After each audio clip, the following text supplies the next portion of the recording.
In today's discussion, we are going to look at a very dramatic moment in the history of the Indian nation.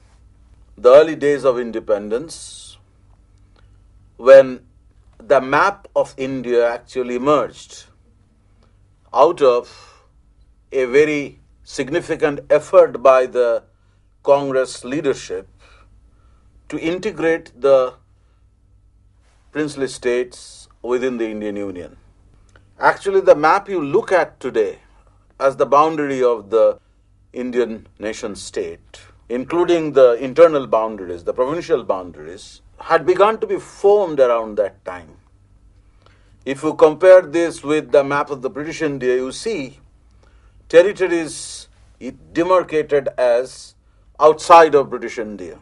And you are all aware that nearly 1/3 of the territory of the Indian subcontinent actually belonged to the princely states. Some of these states were large states, like Hyderabad, others were very small states. Small states of the sort that you see in Talcher or Dhenkanal in Odisha or the Kathiawar states in Gujarat.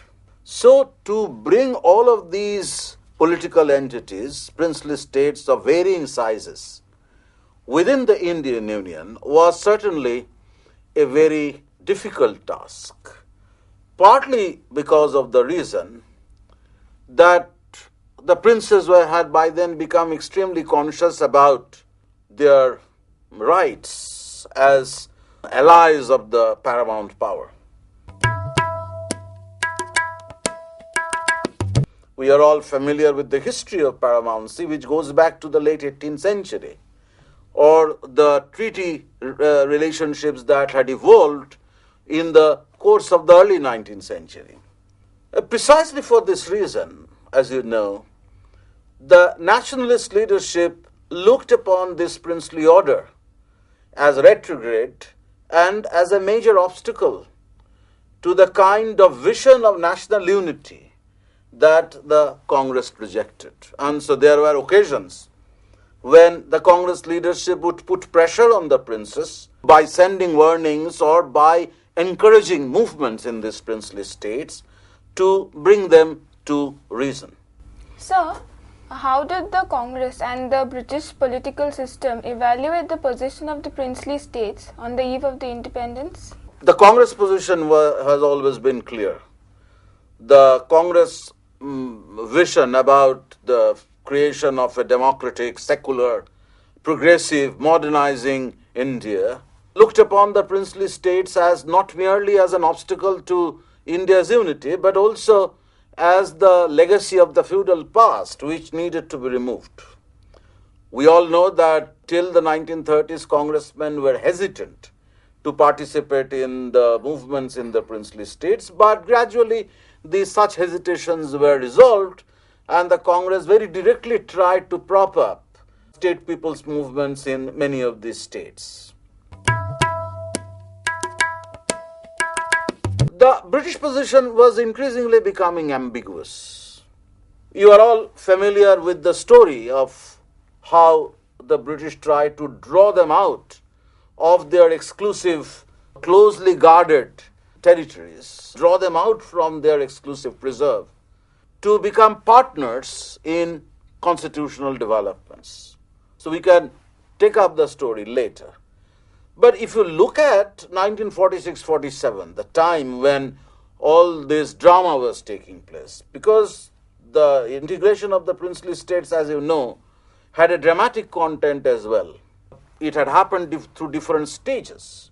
And the whole notion of integration did not simply involve the integration of the states alone, because you have French settlements, French colonies, the Portuguese colonies, all these were also subsequently brought within the territory of the Indian Union, which is of course a different story, but it has a certain connection with the main theme of today's discussion, which is about the integration of the states and the creation of the territorial boundary of the Indian Union. You are all familiar with the story of how Goa was brought within the Indian Union through police action in 1961. And some of the French settlements also had the same fate in the course of the 1950s.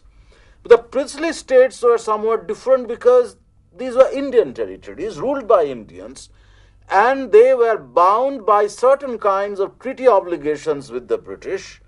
And the British, during those moments of difficulties, or during those years when they were slowly winding up their business in India, they started maintaining a very ambiguous attitude towards the princes. At one level, by following the older strategy, they were trying to draw them out and turn them into partners in the new union by asking them to become associated with the Constituent Assembly. But at the same time, there were statements made by the British officials, including the Prime Minister, Clement Attlee. In fact, Attlee made a statement in February 1947 that with the transfer of power, the terms of agreement between the paramount power and the states would cease to function. So the princes apparently were actually asked to carve out their own niches within the subcontinent by claiming autonomy, by claiming independence in the same way they had enjoyed certain degree of autonomy, of course under treaty obligations with the British. And in this kind of a position that Attlee took and encouraged the princes to claim autonomy, or they encouraged the princes to resist the idea of becoming involved in the Indian Union, Jinnah also made similar such statements.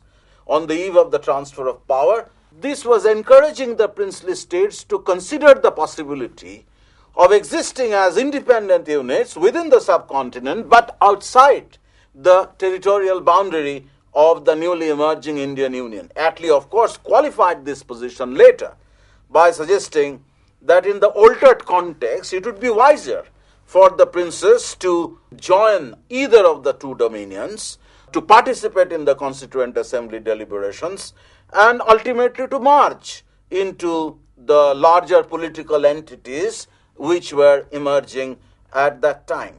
But the ambiguity that the British position was actually suggesting, the ambiguity arising from their anxiety to maintain the treaty obligations on the one hand, to maintain the protection of the princely states on the one hand, and their failure to uphold the autonomy of the princely order in the very changing circumstances. This certainly posed a problem for the British, especially when the nationalist leadership was emphatic about the need for the princely states to choose either of the two unions by joining the Constituent Assembly. Nehru had already criticized the cabinet mission when the cabinet mission actually tried to create a separate relationship or tried to allow the princes a separate kind of identity within the union. And when the political office was about to be wound up, in view of the termination of the paramountcy in India, Nehru was also critical of the manner in which this was encouraging the princes to remain outside of the union. So a Department of States was created by the interim government with Vallabhbhai Patel as the minister in charge, V.P. Menon as his official, and they were the architects of the integration. How did these princely states feature in the constitutional discussion of 1930?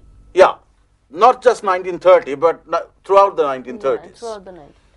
This is the point that I was actually making, and it's a very important question because the discussions and the deliberations on the merger and the integration of the princely states during the 1940s, around 1945-46, when the cabinet mission came to India, when the plan for integration of the states was worked out, executed by men like Patel or Nehru, the British had already tried to draw them out, as I was saying, from their shells. You may recall the Act of 1935, where the federation idea was sought to be implemented.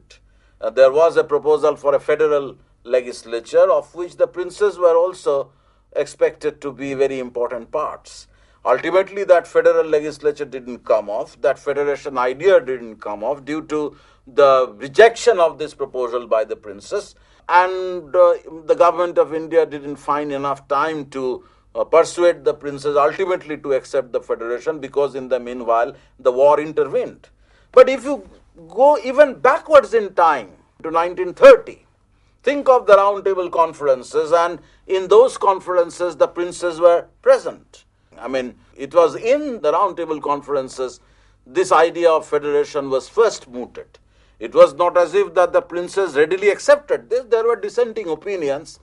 Some people were willing to join the federation, others were somewhat hesitant, others were suspicious. So you see the attempt by the British to draw them out and turn them into partners in the constitutional schemes that they were enunciating from the 1930s onwards, during the Round Table conferences and later in the 1935 Act. So if you look at the period between, say, 1927 and 1937, when the elections were held under the new Act, you see these attempts, but this didn't succeed.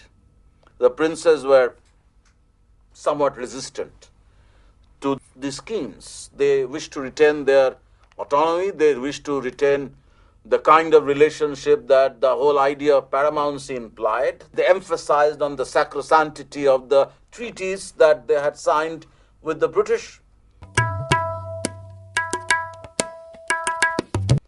But times were changing, because once the Congress realized that the princes were going to be a very serious obstacle to their vision of unity, which became quite evident in the way the princes were refusing to be a part of a political order for the Indian Union, the Congress started linking up with the popular movements in the princely states.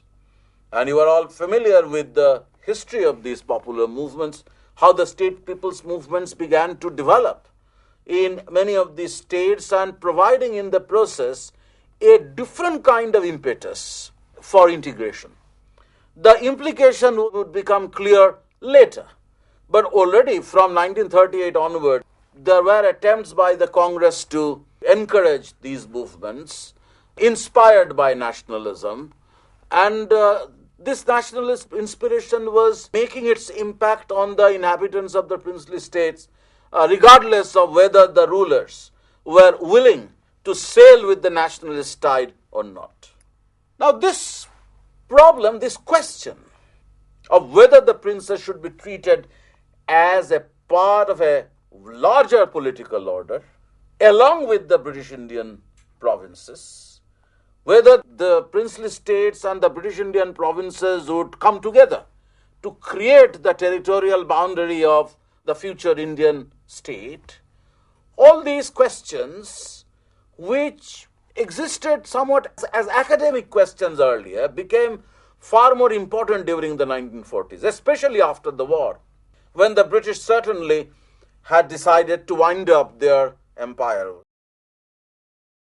If you look at the Cripps mission of 1942, Stafford Cripps, while cajoling the princes to become associated with the federation scheme, also was considering their protection in accordance with the treaty obligations. All this is indicative of the kind of uncertainty that was affecting the British official policy at that time. They are bound by the treaty to give them protection. They knew that during the war, when the Congress was actually organizing a movement against the empire, the princes stood with them as steadfast, loyal allies. They allowed the British to recruit soldiers, they mobilized resources for them. So there was a certain kind of feeling that the British had for this princely order, but at the same time, the situation was such that they found it impossible to accord the same kind of protection that they had been able to do earlier. So Stafford Cripps's uncertainties, the Stafford Cripps's ambiguous statements during his visit in 1942 is just one illustration of such ambiguities. You will see the same thing in the statements made by the cabinet mission during their visit in 1946. While they were actually asking the princes to join the Constituent Assembly, At the same time, they were actually thinking of how the princes possibly could create their own niches within the subcontinent. Sir, wouldn't you say that before the cabinet mission came to India, the fate of the princely rulers were already sealed? Yes, to a large extent, what you are saying is correct. Because by the time the cabinet mission came to India, the popular opinion in most of the princely states was decidedly in favor of integration with the states. If you look at the statement by the cabinet mission, you can see this problem. The cabinet mission was willing to give them the choice, but at the same time asking them to consider the existing situation where the choice was a matter of compulsion. I mean, they were asking them to participate in the Constituent Assembly and was not actually providing or projecting before them any alternative. By the time the cabinet mission came, to a large extent the fate of the princes were sealed, because the political equations by then had changed so remarkably that princes were not likely to survive anymore as British allies in the subcontinent enjoying British protections. So, some of these states therefore decided to join the Constituent Assembly, but others hesitated. A few others were in fact resistant to the idea of joining the Constituent Assembly. Even if many of these states were trying constantly to negotiate with Indian political groups, the Nawab of Bhopal, who was playing a very important role in the Chamber of Princes, was cultivating a close relationship with the Muslim League. Some of the Rajput states were closely tied with Hindu Mahasabha activists. Nizam of Hyderabad was using communal elements in his own state to use them as a kind of an antidote to Congress mobilization. So it was not as if that the princes were simply relying on British protection and staying away from the kind of politics that was actually going on at that time. They were becoming linked with various kinds of political groups. But at the same time, in order not to be swayed entirely by this tide, they came up with the suggestion of a union of princely states, existing side by side with the Union of India. Some of the states were considering the possibility of creating regional combination. The Orissa states, for example, in December 1947, after independence, after much success had been achieved in integrating the states, also continued to fondle with this idea of a regional integration, regional union of Orissa states. The resistance to the idea of being completely swallowed up by the emerging Indian nation state was endemic. And they were actually banking upon those statements by the officials that with the termination of paramountcy, the kind of obligation or the kind of relationship that the states had with the government of India ceases. So that was an advantage for the princes.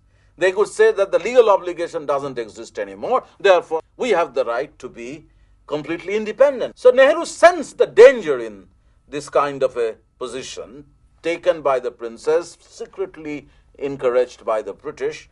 So he insisted on the creation of the State Department with Patel in its command. And the strategy that Patel and V.P. Menon adopted during 1946, 47, till independence and after independence as well, is known as the Standstill Agreement. The strategy of signing standstill agreement with the princes. The independent states would continue to be bound by these agreements, but these states were expected to sign instruments of accession. Sir, what role did the popular movements play in the integration of the princely states? Yes. In the historiography, usually the role of Patel and V.P. Menon has often been given quite legitimately a good deal of attention. Patel was successful in making them sign the instruments of accession. They were ultimately compelled, most of them joined the Indian Union. In return for that, Patel promised them their privileges and privy purses. So we see that between the 2nd and 14th August, during those very crucial weeks, a large number of states decided to join Indian Union, with the exception of Hyderabad, Mysore, and Junagadh or Kashmir, where the integration took place through a certain kind of dramatic intervention by the Indian Army and the Indian police.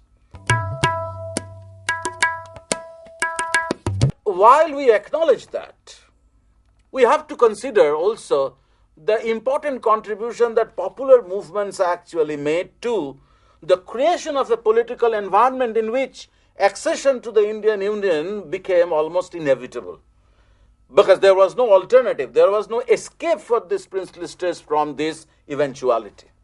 Think of those dramatic incidents during 1947-48, through which interventions took place in Junagadh, in Kashmir, in Hyderabad, or also in Mysore to some extent, because there was a major movement in Mysore which compelled the ruler of Mysore ultimately to accept the idea of joining the Indian Union. And Mysore eventually became the basis of one of the major states in independent India.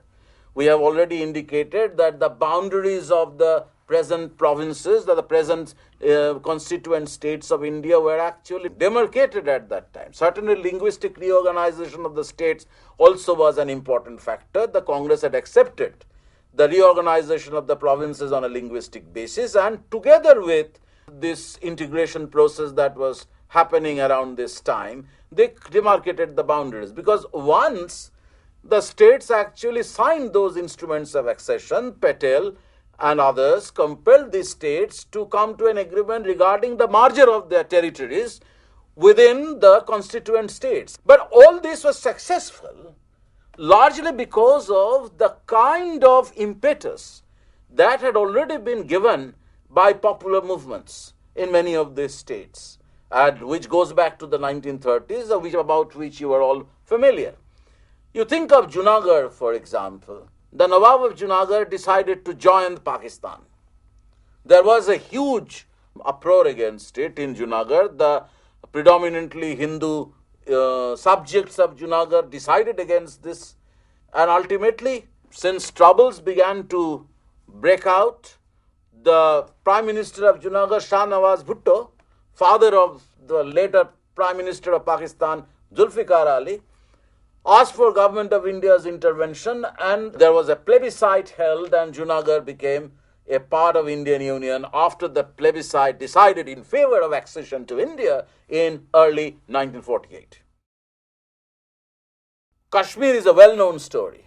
There was an ongoing movement against the autocracy of Hari Singh, a Hindu ruler, by the National Conference. The National Conference was inspired by nationalist ideas, had links with people like Nehru. Nehru once went to Kashmir and had to court arrest as a supporter of the National Conference.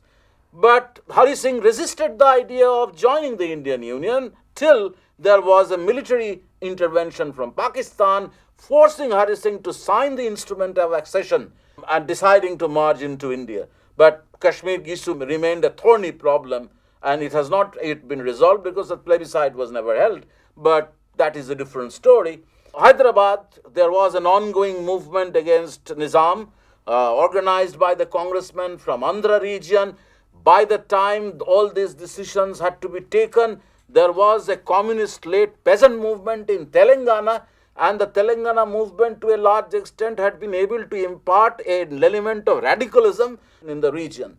So the Nizam, when he was deciding against marching into the Indian Union, tried to organize his own paramilitary units called Razakars, who began to tyrannize the local population in an attempt to thwart the advance of the Congress in the region. So the resultant trouble actually called for intervention by the Indian police. There was a police action, and ultimately that decided the fate of Hyderabad. You have these dramatic instances of how the integration was a very heroic story of national integration executed by Patel and VP Menon. But as I said, the popular dimension of this requires recognition. Sumit Sarkar has gone to the extent of suggesting that with Nizam, Patel could sort out the problems. But because there was a major popular communist upsurge in the region, the police action had to take place. Patel and others couldn't wait anymore for the communists to consolidate their hold in that region. This is one line of reasoning about the reason why this political intervention took place in the way it did around that time. So there can be different ways of looking at the history of integration. One might see it as the successful pursuit of the strategy of integration by men like Patel, assisted by VP Menon. VP Menon's autobiography would tell you this story. But at the same time, you have this other dimension of people in these states deciding in favor of integration, agitating in favor of integration, and giving the Congress the necessary foothold in the regions, necessary support in the regions to pursue the strategy of integration. In any case, the story of integration is important because at the time when the country was partitioned, at the time when the government of the union had not been to consolidate its hold over the country, the integration of the state gave a certain kind of moral strength to the makers of independent India.